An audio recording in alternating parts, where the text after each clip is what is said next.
Assalamualaikum warahmatullahi wabarakatuh.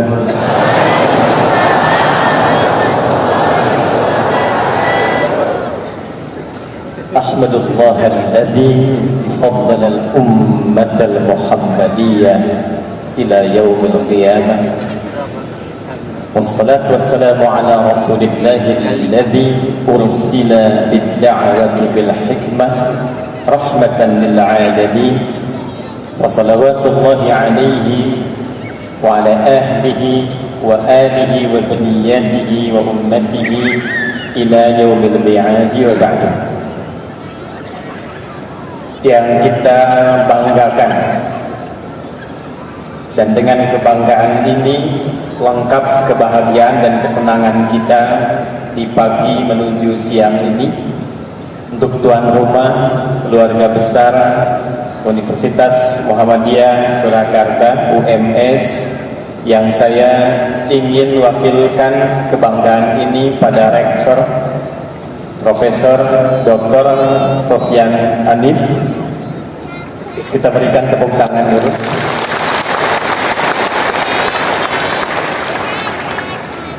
Pak Rektor, saya dengan sejujurnya mengatakan selalu merasa bangga saat memasuki editorium ini. Ini kali ketiga saya berada di sini. Tahun lalu Prak Muktamar memberikan tausiah. Saat muktamar saya menjadi saksi sebagai penggembira dari luar masuk ke dalam, dan saya menyaksikan betul apa yang beliau sampaikan Hizbul Waban dan teman-teman Kokam, karena saya berjalan berputar sampai kemudian menuju di ruangan ini.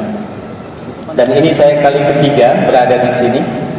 Saya bukan bangga dengan megahnya, bukan bangga dengan viralnya Pak Rektor, tapi saya bangga karena Pak Rektor dan keluarga besar UMS berhasil mentransformasikan dakwah Muhammadiyah yang dimulai dengan dakwah bil lisan, transformasi dari retorika bil lisan kepada bil qalam oleh suara Muhammadiyah, dan UMS menjadikan itu di era milenial dengan dakwah bil bunyan.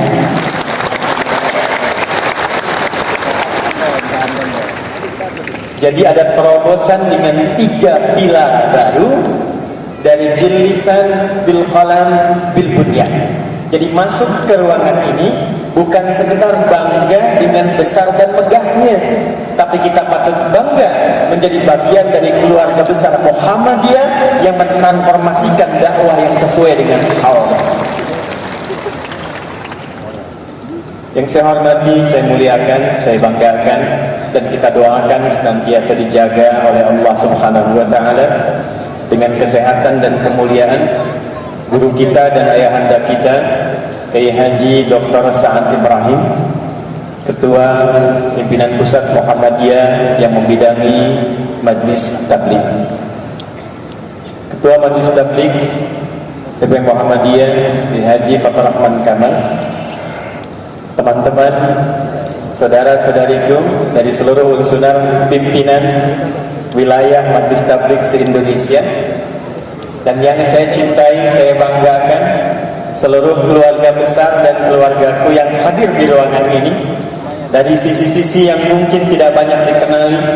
Spesial untuk seluruh jamaah yang hadir, doa saya khusus semoga kita semua termasuk dalam satu hadis yang disampaikan Rasulullah SAW lalu diviralkan oleh Imam Ibnu Majah dari riwayat sahabat Abu Darda radhiyallahu taala anhu, qala Rasulullah sallallahu alaihi wasallam, man salaka tariqan yaltamisu fihi 'ilman sahhalallahu lahu tariqan ila al-jannah. Man ismun mausulun yadullu ala al-fardiyatil 'amiyah. Paham? Tidak. Di belakang yakin paham saya. Konjungsi kata sambung menunjuk pada objek, kadang subjek secara personal. Jadi kalau ada ayat hadis dibuka dengan man, posisikan ayat itu atau hadis itu untuk kita secara personal. Jadi kalau Nabi menyampaikan hadis, dibuka dengan man, rasakan surat Nabi itu, hadis Nabi itu untuk kita, untuk saya. Kata Nabi, man salaka tariqa yaltamisu fihi ilman. Siapapun tanpa kecuali, besar, kecil, tua, muda, melekat jabatan, tak melekat kedudukan, laki-laki, perempuan, siapapun dia, yang berangkat dari tempat dia menetap, meniti jalan yang kadang berliku untuk menuntut satu pengetahuan yang mendekatkan dia dengan Allah, sahhalallahu tariqan ilal jannah. Allah akan balas setiap langkahnya, keringat, biaya perjalanan yang ia tempuh dengan meringankan langkahnya saat hisab menuju surganya kelak. Mudah-mudahan saat ini kita dikumpulkan dalam keadaan yang megah, esok lusa kita dihimpun oleh Allah dengan suasana yang lebih indah di jannahnya insyaallah. Saya ini kok kalau ngelihat sekarang warga Muhammadiyah nggak sama kayak yang di Surabaya itu ya. Ini banyak ini. Ya, saya tambahin yel-yelnya ya Pak Rektor ya. Ya. Kalau saya sebut Muhammadiyah, jawab dengan lantang ya 3 kali. Banyak, banyak, banyak. Ya. Siap? Muhammadiyah. Mas tolong video ini, nanti viralin ya. Ya. Siap? Muhammadiyah. Itu gak usah pakai insyaallah lagi. Baik, saya tuh nggak pernah nyanyi. Nyanyi itu cuma 2. Satu Indonesia Raya,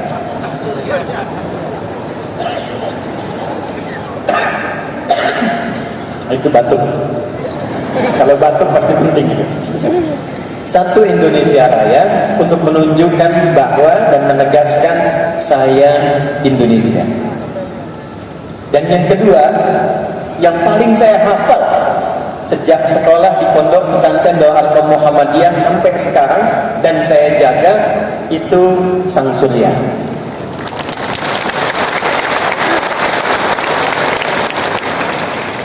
Jadi maksudnya saya ingin menegaskan, kalau Anda mengenal saya sekarang dengan dakwah yang banyak disifati orang yang wallahu a'lam. Orang mengatakan ada kelembutan, orang mengatakan ada kemudahan, ada keluasan. Saya ingin tegaskan rahasianya. Itulah hasil pendidikan yang saya dapatkan saat menempuh pendidikan di sekolah Muhammadiyah. Dan tidak ragu saya katakan sampai hari ini, tadi MC kurang menyebutkan, panggilnya Ustadz Adi Hidayat. Ustadz Adi Hidayat, tolong tambahkan Ustadz Adi Hidayat, warga Muhammadiyah yang menjabat di Wakil Ketua Majelis Tabligh Pimpinan Pusat Muhammadiyah. Ya. Kalau hafal tambahkan nomor KTM-nya 10 25 84 05 96 06 76. Pak Fatur Rahman belum tentu hafal itu. Baik, itu mukadimahnya. Sekarang kita masuk pada inti. Satu kali saat turun perintah dari Allah kepada Rasulullah SAW untuk berhijrah, maka bersiaplah Rasulullah SAW berhijrah dari kota Mekah ke, ulangi, jawab yang kencang, dari kota Mekah ke, dah kencang salah. Madinah belum ada dulu. Madinah belum ada. Yang ada itu ya, karena Madinah itu belum ada. Setelah Nabi hijrah ditata, baru jadi Madinah. Jadi saat Nabi akan hijrah, nama tempatnya masih Yathrib. Yathrib itu nama orang,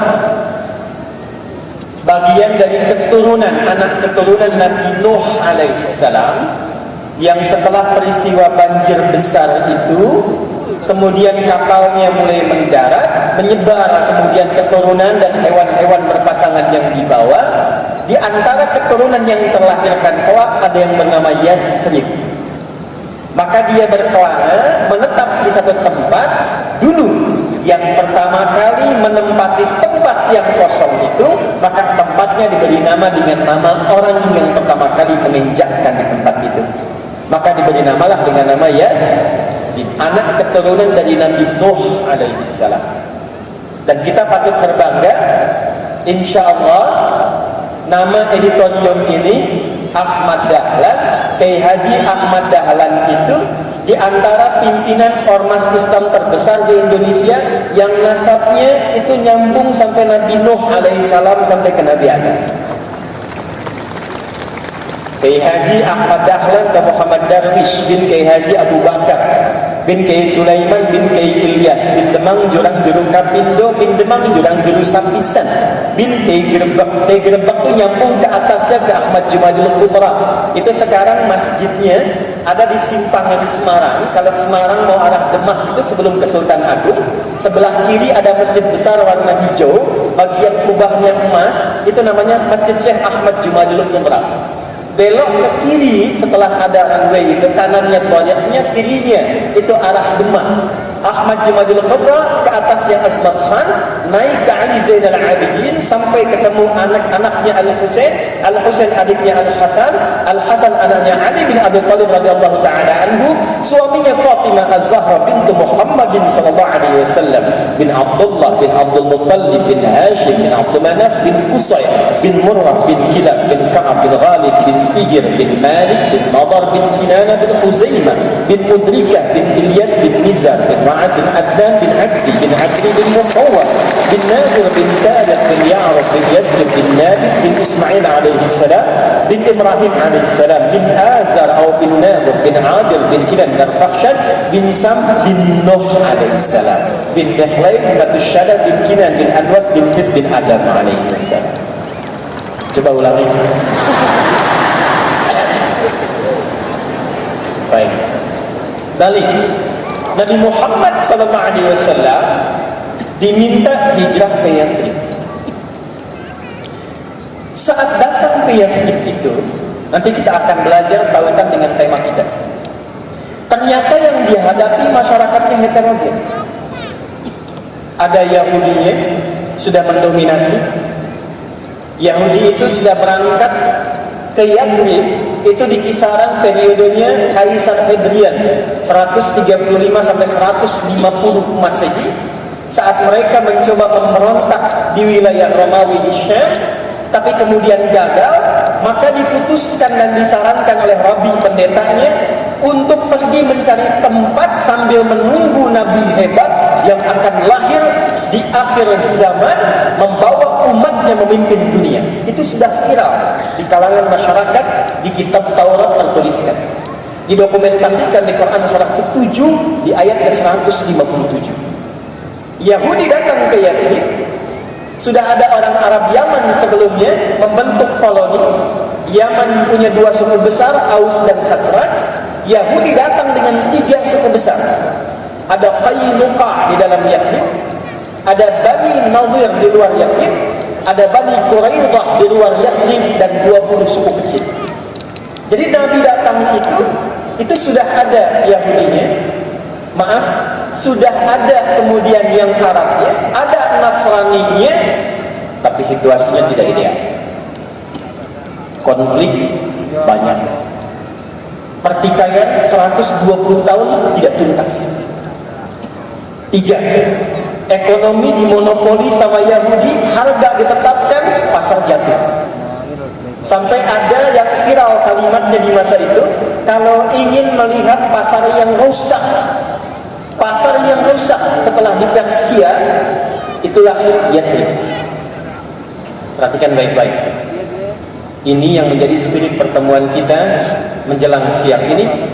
Apa yang dibimbing oleh Allah kepada Rasulullah SAW untuk merubah keadaan masyarakat dengan tingkat sosial seperti tadi, berubah menjadi suasana kota yang mencerahkan. Al-Madinah Al-Munawwarah. Sampai kemudian semua orang viral mengatakan, kalau Anda cari orang jujur, Madinah. Anda cari orang hebat, Madinah. Cari pasar yang stabil, Madinah. Cari orang yang baik, Madinah. Punya masalah ingin selesai, Madinah. Apa yang pertama Allah bimbingkan pada Rasulullah untuk menata menjadi satu kehidupan yang mencerahkan itu, ternyata dua. Dan dua itulah yang menjadi tema besar kita saat ini. Saya mulai dari bawah. Satu, Nabi membangun kekuatan jamaah. Saya ulang, Nabi membangun kekuatan jamaah. Selesai mukadimah saya, sekarang kita mulai inti bahasan. Tadi baru mukadimah. Sampai jam berapa kita? Oh iya, silakan. Ibu-ibu mau sampai sore, saya jam 11 selesai ya. Nabi datang, disambut dengan luar biasa. Kemudian yang beliau lakukan sangat mencengangkan. Jadi sebelum datang itu Allah sudah menampilkan dan menanamkan pada Rasulullah untuk memitigasi wilayah sekitaran Yathrib itu. Ini ada konflik Aus dengan Khazraj. Ini konflik sosial, ada Yahudi dengan yang lain-lainnya. Maka apa yang dilakukan Nabi? Mencontohkan kepada non-muslim yang hadir saat itu bahwa umat Islam senang persatuan. Maka akha bainal muhajirin wal ansar fil jamaah. Yang pertama beliau lakukan supaya tidak ikut dalam konflik, tidak masuk dalam faksi, tapi dibimbing oleh Allah, Muhammad tunjukkan Islam senang persatuan. Muhammad tunjukkan Islam tidak senang lebur dalam konflik. Jadi kalau yang Yahudi masih konflik, yang lokal masih konflik, Islam datang tunjukkan dengan persatuan dan jamaah. Maaf, jadi kalau ada umat Islam sekarang di satu faksi ada yang berkonflik, sisi lain ada yang bertikai, lalu Anda masuk ke dalam golongan itu, Anda belum masuk pada golongan yang dicintai dan ditunjuki oleh Nabi Muhammad SAW. Apalagi kalau teman ibu yang bikin status, ibu yang berantem di komennya. Banyak jadinya kan sekarang begitu ya. Itu belum termasuk pada golongan yang ditunjukkan Rasulullah SAW. Saya agak cepat. Maka dipersatukan muhajirin dan ansar. Yang bisa jawab angkat tangan. Saya ulang, yang bisa jawab angkat tangan, saya beri hadiah. Siap? Yel-yel dulu. Muhammadiyah. Bagus. Apa artinya ansar? Ya.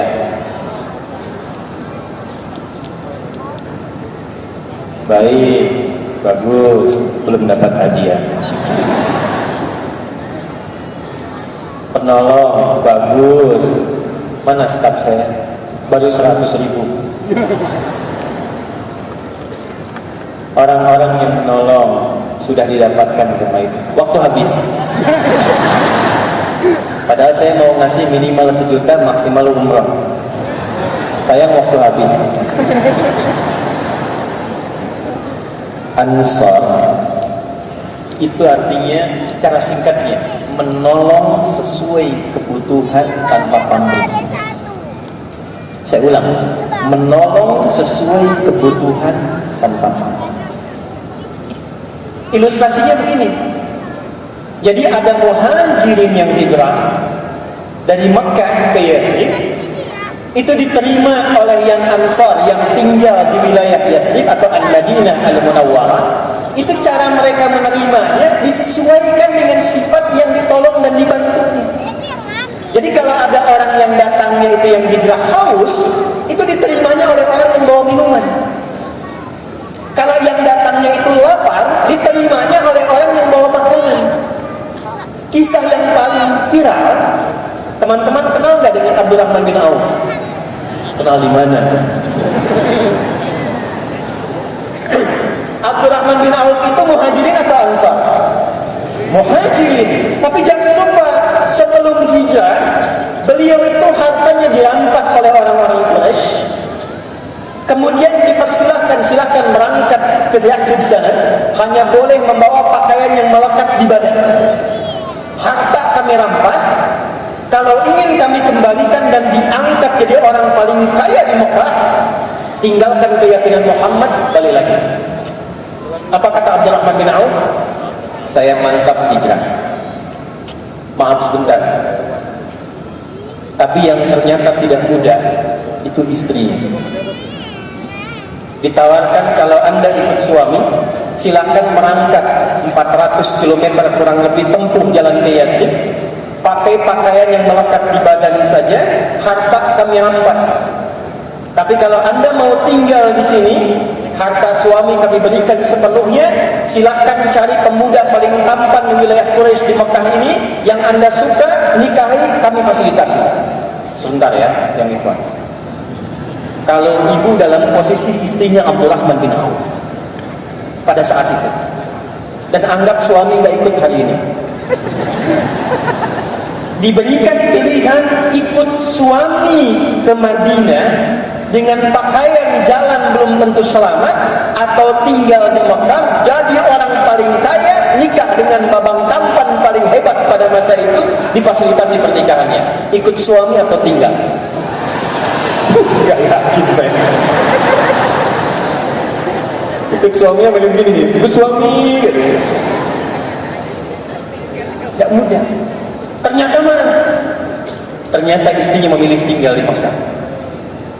Jadi berangkat ke Madinah itu, ke Yathrib itu bukan hanya dengan pakaiannya saja yang hilang harta, hilang tenaga, hilang pikiran, berangkat dengan tenaga, keringat, air mata, juga hilang keluarga. Hebatnya orang Ansar itu sebelum sampai, padahal Google belum ada, Instagram nggak ada, Abdurrahman bin Auf nggak pernah tercatat dalam kitab sejarah ngupdate status sebelum berangkat ke Yathrib. Tapi berita sampai yang menerima orang paling kaya di kota Madinah itu tercatat dalam sejarah, silahkan cek. Orang paling kaya. Begitu diterima, perhatikan kata-katanya, langsung disimpulkan dengan kesimpulan sementara karena belum tahu pendidikan apa yang diberikan pada Abdurrahman bin Auf oleh Rasulullah SAW. Kata Ansar ini yang menerima, akhil karim atau kamakar, saudaraku yang mulia, sami'tu annaka kunta ghaniyyan, saya dengar anda pernah kaya. Kalau ingin kaya lagi, khudh nisfa mali, silahkan ambil setengah harta kekayaan saya. Saya dengar anda ditinggalkan oleh istri anda dan keluarga. Kalau ingin nikah lagi, silahkan cari perempuan yang anda suka di Madinah ini. Kalau perlu, bagian dari keluarga saya pilih, saya nikahkan dan saya fasilitasi pernikahan itu. Gantiannya.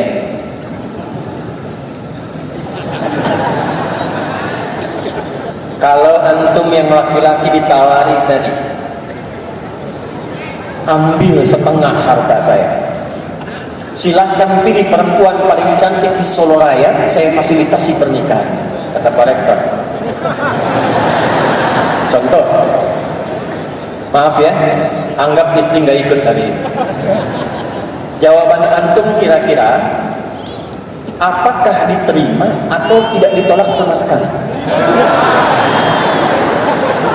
Laki-laki saya sudah tahu isinya, Bu. Jadi percuma ditawari ditolak juga.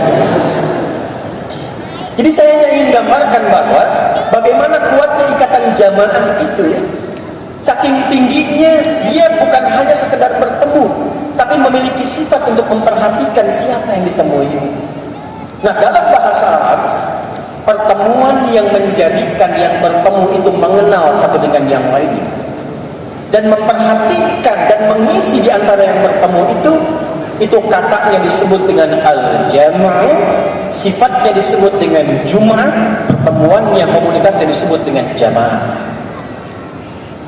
Jadi kalau kita katakan pertemuan kita saat ini membentuk jamaah, hal pertama yang harus dilakukan, kalau kita menginginkan keadaan kita seperti Al-Madinah Al-Munawwarah, di Muhammadiyah banyak yang mencerahkan, di bisnisnya sukses, di kedudukannya hebat, di intelektualnya luar biasa cemerlang, dan menginginkan menjadi jamaah, bagaimana caranya? Maaf, Jangan cuma Anda datang, penuh, bangga, duduk, dan pulang. Itu belum jamaah. Pun demikian dengan teman-teman di Majelis Tabligh ini. Ini kan se-Indonesia. Dan kita duduk di sini bukan cuma rapat, datang, rakornas, kemudian menyampaikan usulan, direkomendasikan, selesai. Tidak. Teman-teman berapa banyak yang hadir saat ini? Yang paling ironi kadang-kadang, maaf su'u jalisin, teman buruk tempat duduk yang paling gak bagus itu kata Nabi, yang duduk gak kenal siapa yang ada di sampingnya. Oh, ayo kenalan.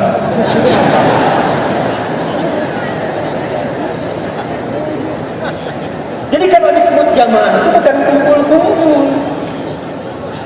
Kita dikumpulkan tiap pekan, namanya hari apa? Hari Jumat. Itu Jumat itu khusus, itu hari Islami. Bukan cuma Sayyidul Ayyam, hari Islami. Karena asalnya itu tidak ada nama Jumat. Asalnya itu Yaumul Arubah, hari untuk berbangga diri, hari untuk pesta-pesta. Jadi hari pertama bagi orang Arab namanya hari Ahad. Kedua Yaumul Isnin, diserap ke dalam bahasa Indonesia menjadi hari Senin. Ketiga Yaumul Thulatha, diserap ke dalam bahasa Indonesia hari Selasa. Keempat Yaumul Arbi'ah, diserap ke dalam bahasa Indonesia hari Rabu. Kelima Yaumul Khamis, diserap ke dalam bahasa Indonesia hari Kamis. Ahad sampai Kamis itu aktivitas orang jahiliyah itu menyebar, ada 4 pilar. Jadi kalau Anda ingin jadi orang keren di era jahiliyah, pilihannya cuma 4 golongan. 1, pedagang, tajir, jamaknya tujar. Maka mulai Ahad mereka menyebar, cari dagangan, kumpulkan harta. 2, syair, jamaknya syuara. Dari Ahad sampai Kamis itu naik turun ke lembah cari inspirasi untuk mencari syair-syair yang baik. 5 hari. 3, kahin, dukun. 5 hari itu dia berkontemplasi, merenungkan mantra-mantra yang paling hebat untuk persiapan hari ke-6. Yang keempat, sahir, tukang santet, tukang sihir. Dia akan membuat berusaha inspirasi mencari cara-cara santet yang paling profesional. Hari ke-6 mereka namakan dengan Yaumul Arubah. Jumat nggak ada. Yaumul Arubah, hari kebanggaan diri sebagai orang Arab. Bagaimana cara membanggakannya? Mereka akan kumpul di pusat-pusat hiburan disebut dengan aswaq. Ada suq Dumatu Jandal, ada suq Uqad, dan puncaknya, maaf, mereka kumpul di Jabal Qubais yang sekarang itu di atasnya ada Istana Raja, di samping Grand Zamzam, Sofwa, Jabal Qubais. Nah, disitulah kemudian dibanggakan, difoyakan, dikompetisikan. Jadi dihitung, kalau hartanya paling banyak, diangkat jadi hartawan, dia akan paling berpengaruh membuat keputusan pada saat itu. Ditempatkan di Parlemen Quraisy, sekarang lokasinya itu dekat Hotel Hilton yang lama. Hotel Hilton, depannya ada toilet, depannya lagi toilet kedua, yaitu Parlemen Quraisy pada masa itu. Yang paling hebat syairnya dikompetisikan. 7 urutan pertama akan disusun, dituliskan dengan tinta emas, ditempelkan di dinding Ka'bah. Itu yang kelak akan diganti dengan kain kiswah bertuliskan ayat Al-Quran sampai sekarang. Dukun yang paling hebat mantranya itu diangkat jadi ketua dukun. Tukang sihir yang paling hebat sihirnya diangkat jadi ketua sihir. Jadi kebanggaannya cuma itu. Setiap pekan kumpul pesta pora, 5 hari berangkat gelap, pulang gelap, kerja, cari harta. Akhir pekan hiburan, foya-foya, pamer harta, update status, jahiliyah. Jadi kalau ada yang milenial sekarang, hari kerjanya cuma berangkat gelap, macet, pulang gelap, kerja, kumpulkan harta, akhir pekan liburan sambil update status. Itu sudah keduluan 15 abad yang lalu. Bagaimana cara menggantinya? Turun Quran surah ke-62 di ayat 9 sampai 11 itu. Dan turunnya sesaat sebelum hijrah ke Yathrib. Ya ayyuhalladzina amanu idza nudiya lis-salati bi yaumil jumu'ah.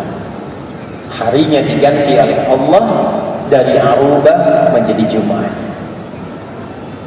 Kata Allah, ini bahasa bebasnya ya, hei orang-orang beriman, yang tidak beriman tidak hai. Kalau kalian sudah beriman, maka mesti beda visi hidup dan cara hidupnya dengan yang belum beriman. Ini ada Kiai Sa'ad di sini, saya harus menghargai beliau karena beliau senang bahasa Arab. Jadi saya harus dalamkan sedikit. Ya ayyuhalladzina amanu, ya disebutkan 361 kali dalam Al-Quran. Di Nahwu disebutkan harfun nida, linida'il qarib, mutawassit wal ba'id. Huruf yang difungsikan memanggil semua objek, baik yang dekat, menengah atau jauh. Ayyuha disebutkan 150 kali dalam Al-Quran. Ayyuh yang munada berfungsi menguatkan, haknya tanbih mengingatkan. Alladzina disebutkan 1080 kali dalam Al-Quran. Itu menunjuk isim mausul, konjungsi, menunjuk objek dengan semua keadaannya jamak tanpa dibedakan semuanya. Perhatikan terjemah tafsirnya. Hei semua yang telah menyatakan beriman kepada siapapun kalian, dimanapun kalian berada, apakah merasa dekat, menengah ataukah jauh dariku, sepanjang kalian merasa punya iman, kata Allah. Perhatikan, aku ingatkan, aku tegaskan. Idza nudiya lis-salati bi yaumil jumu'ah. Saya simpan salatnya dulu, saya turunkan kata Jumatnya dulu. Mulai hari ini cara hidup kalian mesti berubah. Aku enggak larang kalian kumpul-kumpul, silakan. Aku enggak larang kalian ingin semuanya datang bergerombol, silakan. Cuman kumpulnya orang Islam dengan yang belum beriman itu beda. Orang Islam kalau kumpul Jumat, bukan datang, duduk, dengar tausiah atau khutbah, kadang-kadang mengantuk, sebagian tidur, sholat 2 rakaat dan pulang. Itu bukan Jumat. Datang, duduk, kenali di sampingnya siapa yang datang. 2, coba saling mengisi di antara yang datang itu untuk mengeratkan hubungan. Ini dipraktekkan langsung oleh Nabi. Dan langsung setelah itu pada tahap yang keduanya diberikan fasilitasnya. Jadi kalau ditanya itu sudah ada jawabannya. Ya Allah, kami tidak dilarang kumpul, tapi kami bertanya di mana tempat kumpulnya. Saya ulang.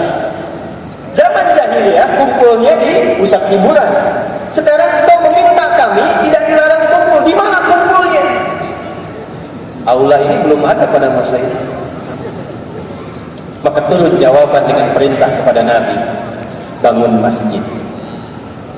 Apa yang dibangun? Masjid. Maka saya gabungkan tema kedua dengan yang pertama, kekuatan masjid dan jamaah. Perhatikan, kumpulnya di masjid. Jadi masjid itu bukan hanya pusat ritual, tidak. Itu tempat konferensi terbesar bagi umat Islam itu, baik skalanya lokal, regional, atau sampai yang internasional, itu di masjid. Jadi saat kita dipanggil itu ke masjid dan sifatnya melekat, perhatikan baik-baik. Kalau ke masjid itu sholatnya sholat apa? Sendirian atau berjamaah? Sifatnya jamaah. Nah, sifat jamaah itu bukan sekedar kumpul, tidak. Jadi ketika masuk masjid, persis saat datang itu bukan sekedar yang dituntut ibadah ritualnya, tapi pancaran dari ibadah ritual itu menyatukan semua yang datang ke sana untuk saling mengenal dan mengisi. Karena itulah di zaman Nabi tidak ada orang datang ke masjid kecuali kenal siapa yang datang itu dan tahu kebutuhannya. Contoh, nggak apa-apa sekarang bingung dulu, nanti di ujung saya tunjukkan hasilnya. Siapa yang pernah dengar sahabat Nabi namanya Sulaik?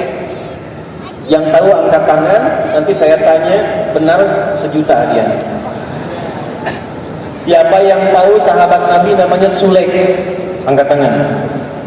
1 juta? 1.500.000? Saya serius. 2 juta? 5 juta? Serius? Ya, belakang. Tolong diberikan mic itu belakang. Nanti kan ada fundraising ya. Kalau salah itu wajib nyumbang. Ya, ada mic ya? MC. Itu mic-nya mahal tuh, 5 juta kalau benar jawaban. Ada? Baik Mas, saya tanya satu aja. Satu pertanyaan. Tolong staf saya ditandai ya. Benar dapat hadiah, salah harus nyumbang.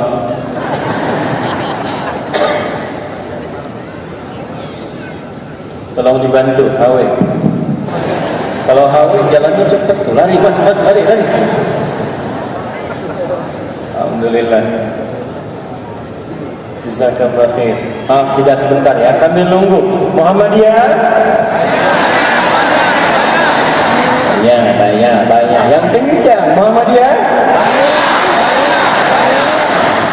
Mumpung kita live hari ini, ya. Ini live kan ya? Kameranya mana kameranya? Itu yang live ya? LSI tolong lihat ya. Muhammadiyah. Alhamdulillah. Supaya dikoreksi surveinya ini. Mas, belakang sudah nyambung? Ya, saya cepat saja. Nabi punya sahabat bukan dari Madinah, namanya Sulaik. Pertanyaannya, dari daerah mana Sulaik itu? Udah sini aja, sini cepet lari. Udah saya kasih bocoran tuh. Udah nggak usah di Google. Sebagian udah cari di Google 5 juta nih.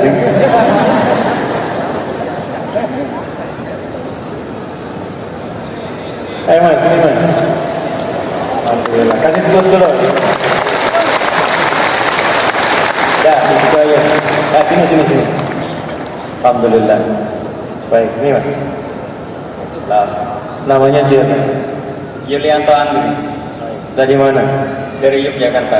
Apa jawabannya? Sulaik dari kota Gotofan. Nama populernya siapa? Sulaik al Gotofan. 5 juta rupiah.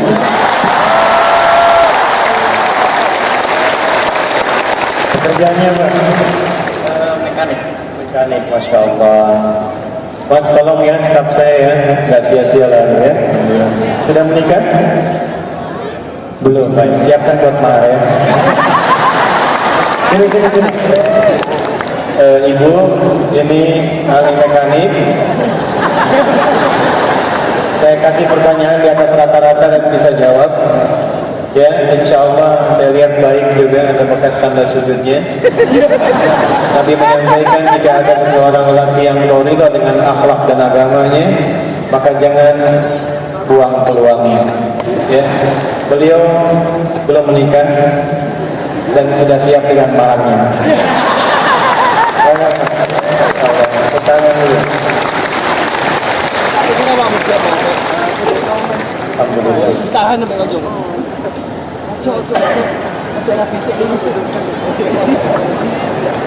Masya Allah. Saya lihat sebagian sudah ada yang singgahnya tanda-tandanya mas. Tuh. Jadi pakai usaha. Sekarang ini Ustaz Dr. Rahmat, ibu-ibu kita ini banyak yang sudah Quran sekarang. Saya di Bekasi sekarang, kalau ada yang mau melamar, itu orang tuanya sudah mensyaratkan hafalan Quran. Jadi kalau nanya berapa hafal Quran, berapa juz. Tapi yang menarik begini, ada seorang kiai punya anak perempuan, cantiknya tak terlukiskan, solehannya bagus. Yang minat 3 orang. Begitu datang pertanyaan pertama, adik namanya siapa? Saya Anas Pak, katanya. Baca surat An-Nas. Cek maharaj. Baca selesai. Kedua datang lagi, adik siapa? Torik Pak. Baca surat At-Tariq. Yang ketiga karena dengar kisahnya wajahnya pucat. Tapi ini anak pintar. Begitu ditanya, ada namanya siapa? Saya Imran, Mbak. Belum selesai, cuma panggilan sehari-hari Kulhu.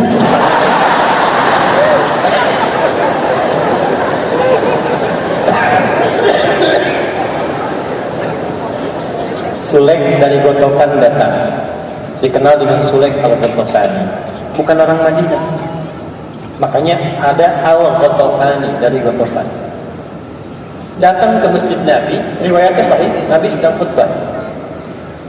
Begitu datang, beliau langsung duduk, ingin i'tikaf tapi langsung duduk. Sedangkan orang Madinah itu sudah tahu kalau mau datang ke masjid, masuk dalam, ingin i'tikaf duduk walaupun sementara, maka sunnahnya sholat dulu 2 rakaat. Jelas? Lalu tiba-tiba Nabi berkata begini, qala Rasulullah sallallahu alaihi wasallam, "Idza dakhala ahadukumul masjidah wa arada an ya'takifa fala yajlisa hatta yusalli rak'atain."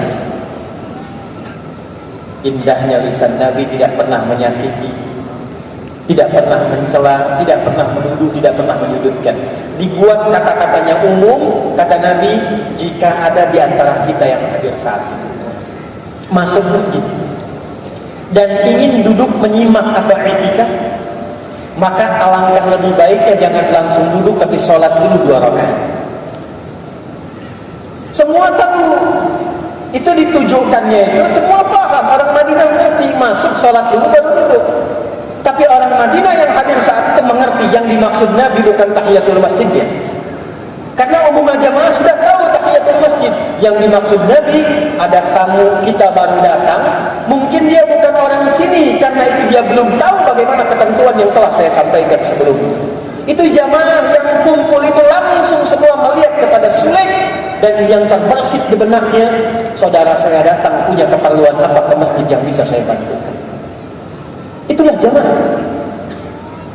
Artinya semua yang datang ke masjid itu selesai masalahnya. Dan hebatnya, mereka tidak pernah melihat status sosialnya. Siapa saya? Tidak.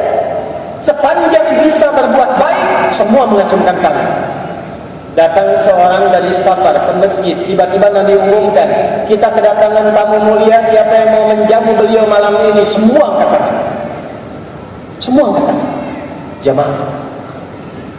Tapi yang paling duluan ngangkat itu yang dipilih Nabi, si fulan yang akan menjamunya. Dibawa ke rumahnya dengan penuh senyuman dan kebahagiaan, memberikan berita gembira pada istrinya. Kalau bahasa kita, sayang, kita punya anugerah hari ini. Kita punya anugerah. Padahal di rumah itu persediaan makan itu cuma tinggal sepiring kecil yang disiapkan, itu pun hanya untuk anak mereka. Tapi ketika melihat ada pahala, disimpulkannya ini peluang jamaah. Lalu apa komen istrinya? Saya mau tanya ibu deh Bu ya. Ibu stok di dapur, beras tinggal sedikit. Sudah ditunggu anak yang lapar, nunggu makanan itu dimakan sebelum tidur. Kuotanya, porsinya hanya tinggal untuk anak itu. Tiba-tiba suami ibu bawa tamu minta dijamu. Perasaan ibu bagaimana? Kamu ngapain sih bawa orang ke sini? Udah tahu porsinya tinggal sedikit. Bikin status, gak nyangka deh, nyangka. Dikomenin dari jauh, emang kenapa Mbak? Ya. Apa yang disambut oleh istrinya tercinta itu? Keluarga. Jadi spirit di masjid dibawa ke rumah, tidak utuh di masjid. Apa yang diajarkan oleh Nabi jamaah di masjid dibentuk di dalam rumah sebagai pendidikan keluarga. Begitu datang istrinya menyambut, Masya Allah, berkah ya sayang, Allah yang memilih kita untuk mendapatkan pahala dan kesempatan ini, bukan orang lain. Ditidurkan anaknya, disiapkan makanannya, suami bawa, digelapkan penerangannya, dihidangkan, dimintakan maaf sebagai bagian dari penghematan. Ini kami sampaikan, kita makan bersama. Yang tamu makan dengan lahap, yang tuan rumah cuma membunyikan seakan-akan dia makan. Dan ibu serta anak tidur dengan tahan lapar sampai dengan keesokan harinya. Tahukah Anda apa yang terjadi? Besoknya sifat jamaah di masjid, percikannya dengan pendidikan tarbiyah di rumah, menghadirkan apresiasi dari Allah dengan turunnya Quran surah 59 ayat 9 sampai dengan 10. Wa yu'thiruna 'ala anfusihim walau kana bihim khasasah. Itulah jamaah. Itu kalau kita praktekkan sekarang, ada yang datang ini dokter, tolong yang dokter angkat tangan. Ada yang dokter nggak angkat tangan? Ada. Belakang di depan, Masya Allah. Tiba-tiba maaf, ada orang yang sakit atau keluarganya sakit, nggak mampu berobat ke rumah sakit, ketemu dokter, sifat jamaah dipraktekkan, tanya, dok ada gejala begini, obatnya apa? Selesai tanpa harus ke rumah sakit. Ada yang belum dapat pekerjaan, datang ke masjid, ternyata yang datang itu yang punya peluang banyak pekerjaan, pabriknya 9, perusahaannya 50. Ketemu database di masjid ada, dikumpulkan di situ, ketemu, konsultasi, dapat pekerjaan. Jadi gimana caranya yang datang itu dengan sifat jamaah? Masjidnya kita punya sentral di setiap lokal. Apa yang terjadi? Anda pulang, koneksikan setiap masjidnya, pakai sifat jamaahnya. Gimana caranya kalau orang datang ke situ, yang lapar pulang kenyang, yang haus hilang dahaga, yang tidak punya pekerjaan direlasikan dan direkomendasikan kepada yang punya peluang. Kalau itu bisa kita gunakan di era milenial saat ini, saya punya keyakinan Anda akan melihat Islam bukan hanya tertulis dalam mushaf dan dokumentasi hadis, tapi Anda akan melihat Islam dalam kehidupan nyata yang sesungguhnya.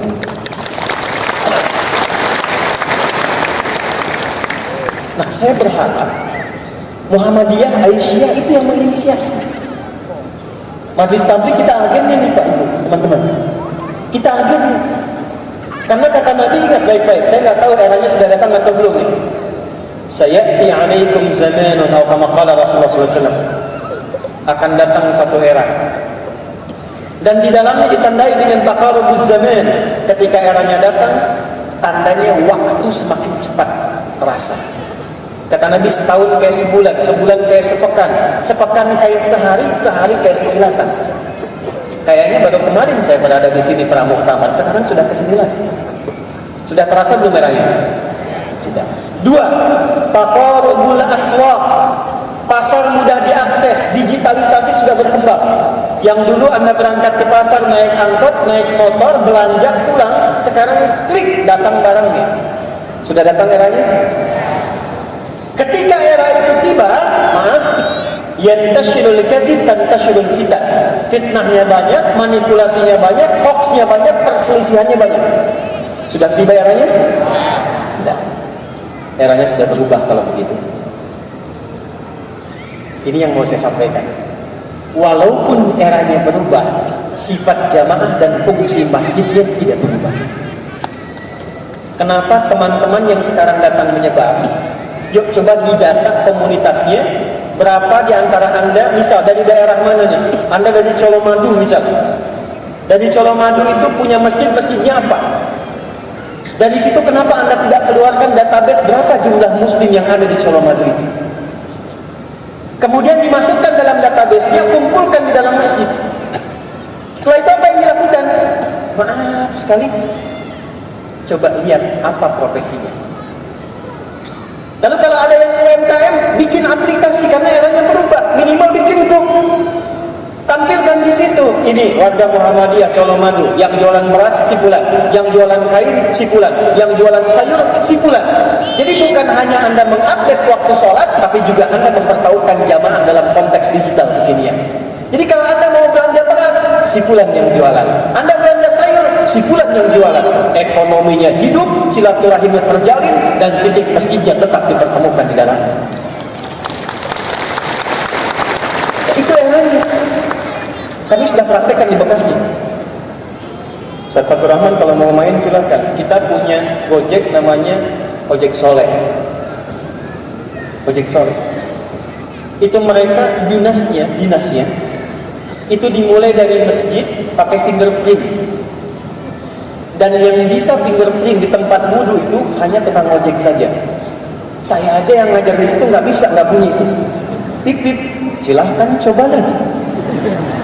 Tukang ojek, pip, selamat, Anda benar. Fingerprint 5 waktu. Siapa yang konsisten dengan fingerprint itu, sembako terjamin selama sebulan.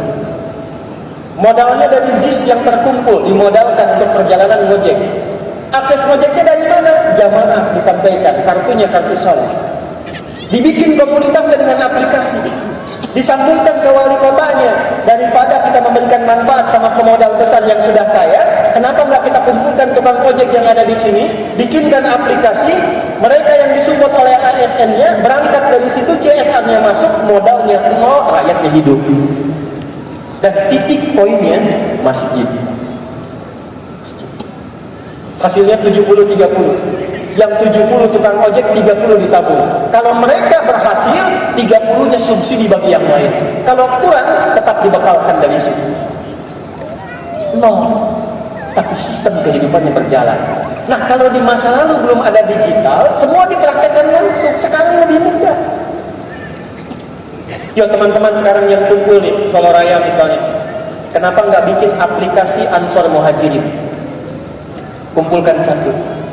Saya nggak mau nyingkat, kalau disingkat takutnya nanti ada kaitan dengan golongan-golongan yang ada. Sekarang susah saya kalau mau ceramah tuh. Bilang amin dikira roh ke sini. Mari kita berubah dikira koalisi perubahan, kan? Mari kita menuju Indonesia maju dikira bagian dari koalisi Indonesia. Saya netral saja. Saya warga Muhammadiyah saja, ya. Muhammadiyah.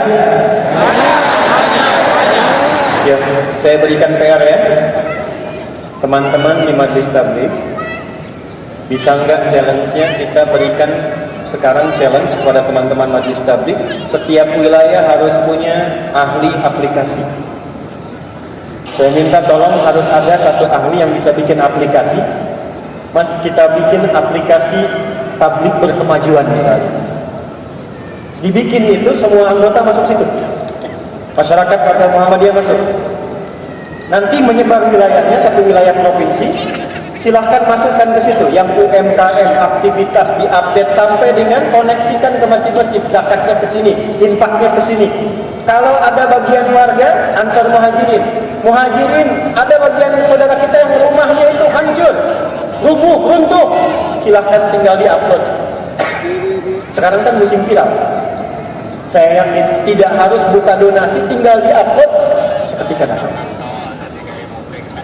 Saya pernah praktekkan, cuman seorang ibu yang butuh rice cooker karena masaknya susah. Itu begitu kita tampilkan, ibu fulana butuh rice cooker. Allahu Akbar, yang respon baru belum semenit sudah 100 orang. Dan mereka fastabiqul khairat. Kita punya slogannya fastabiqul khairat. Tinggal aplikasi dan implementasi. Titik pertemuan offline-nya masjid. Tolong didata di masjid teman-teman. Berapa jumlahnya? Karena pernah kejadian di dekat tempat kami berdakwah, masjid komplek, masjidnya hebat, maaf, muslimnya banyak tapi jamaahnya satu saf cuma 5. Saya datang ke situ saya tanya berapa jumlah muslimnya? Sekian ratus Ustaz. Kenapa nggak ke masjid? Nggak tahu Ustaz. Baik, sekarang kita rubah caranya. Saya minta datang. Bapak ini, tinggalnya di sana. Ini tinggalnya di sana. Baik, yang nggak ke masjid, nggak usah disuruh ke masjid. Nanti Sabtu malamnya kita beli buah. Nanti subuh kita jamaah, habis subuh kita kunjungin bawa buah itu. Jadi begitu datang bawa buah, kita nggak ngajak ke masjid. Assalamualaikum Pak Fulan, Waalaikumsalam. Bapak sehat? Alhamdulillah sehat Pak Ustaz. Kirain saya sakit. Ini kami datang bawa buah dari masjid. Itu nggak diminta ke masjid, duhurnya duluan datang dibandingkan kami, Pak.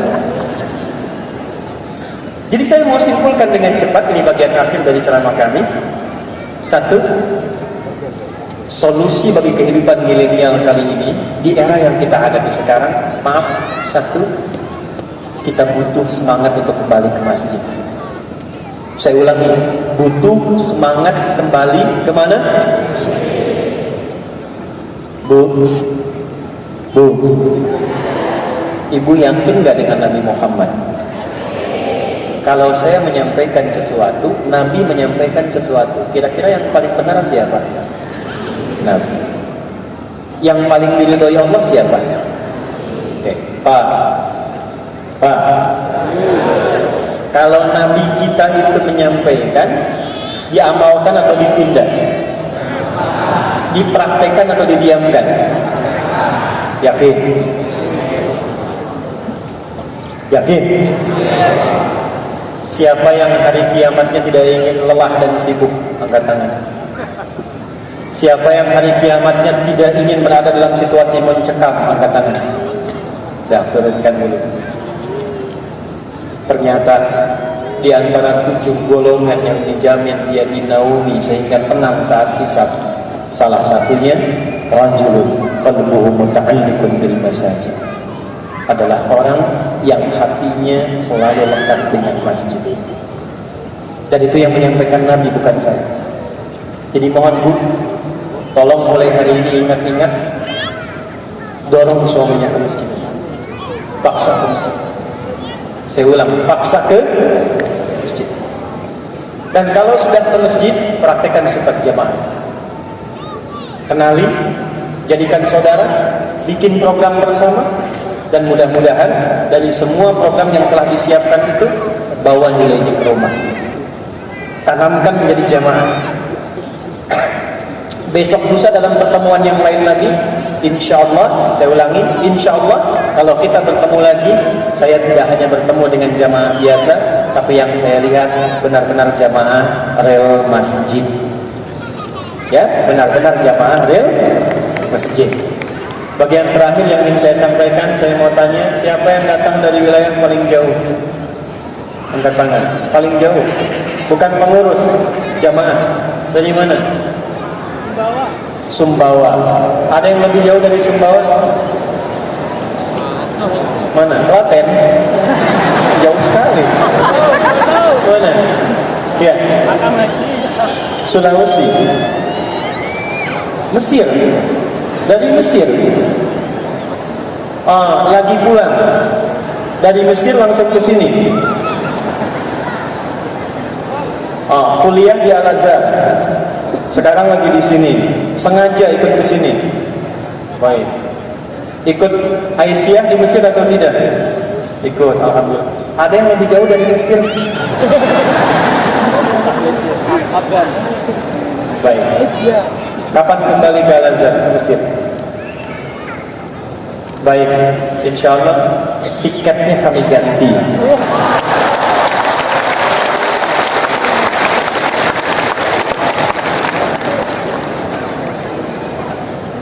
Baik, saya kira itu yang bisa saya sampaikan di pertemuan siang kali ini. Sebelum saya akhiri, saya tutup, saya ingin menegaskan 3 hal. Siap? Saya ulangi, siap? Baik. 1.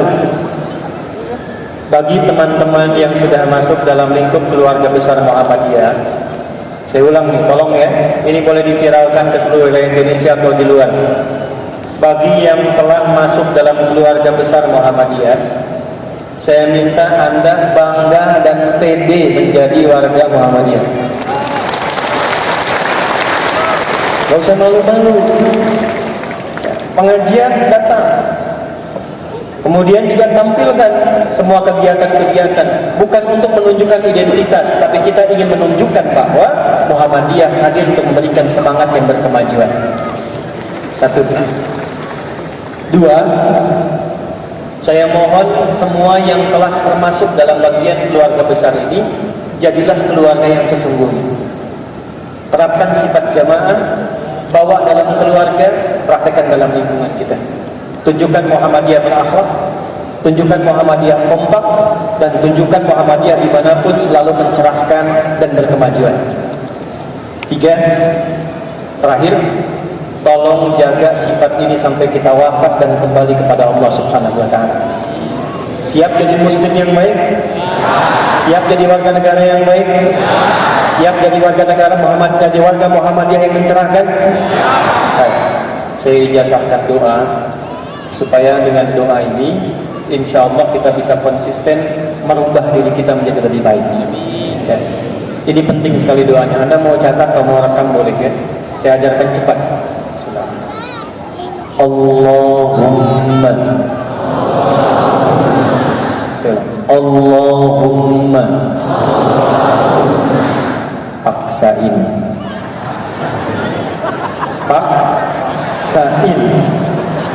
tolong paksa diri kita menjadi pribadi yang baik, warga Muhammadiyah yang baik, dan menjadi bagian dari hamba Allah yang baik.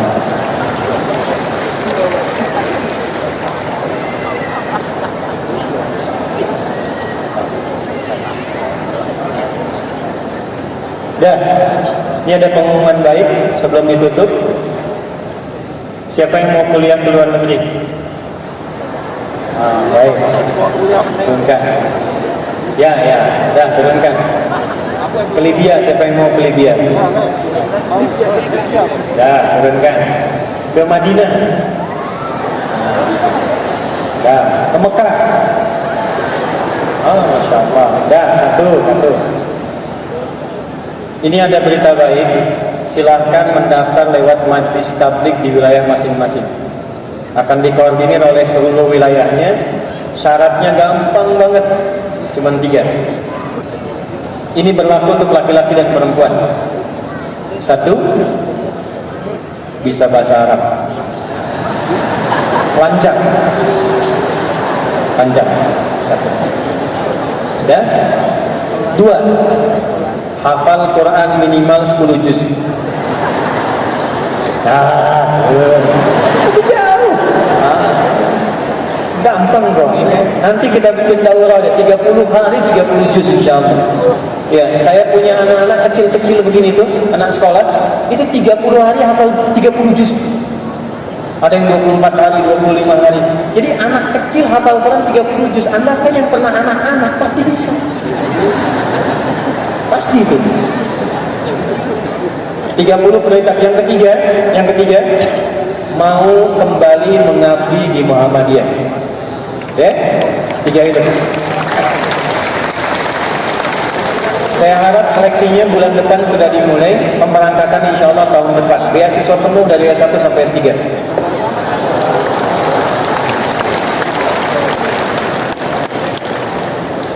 Saya sekarang yang laki-laki. Siapa yang mau jadi imam di Kanada?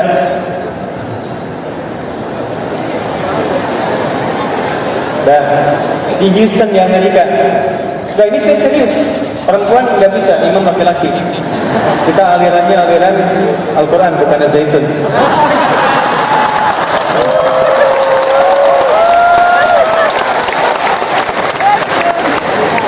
Maaf. Insya Allah ada peluang untuk jadi imam. Nanti saya minta majlis tabligh untuk mendetilkan. Kita ada kerjasama dengan beberapa negara.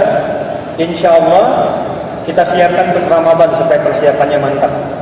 Kita buka nanti untuk di Amerika, di beberapa daerah negara bagian. Ada di Jepang.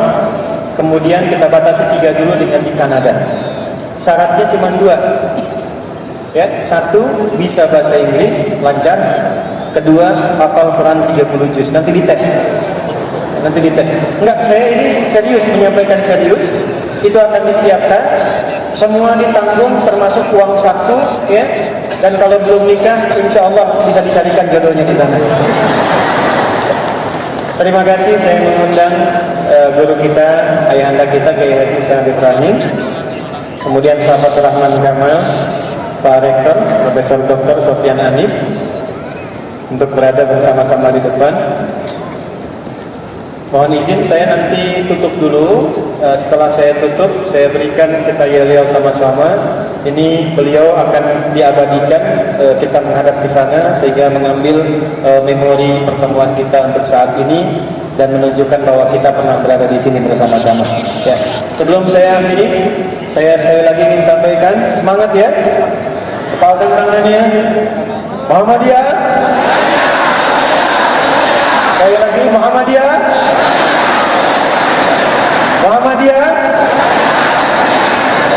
Subhanakallahumma bihamdika nasyhadu an la ilaha illa anta nastaghfiruka wa natubu ilaik wa akhiru da'wana alhamdulillahi rabbil alamin. Assalamualaikum warahmatullahi wabarakatuh.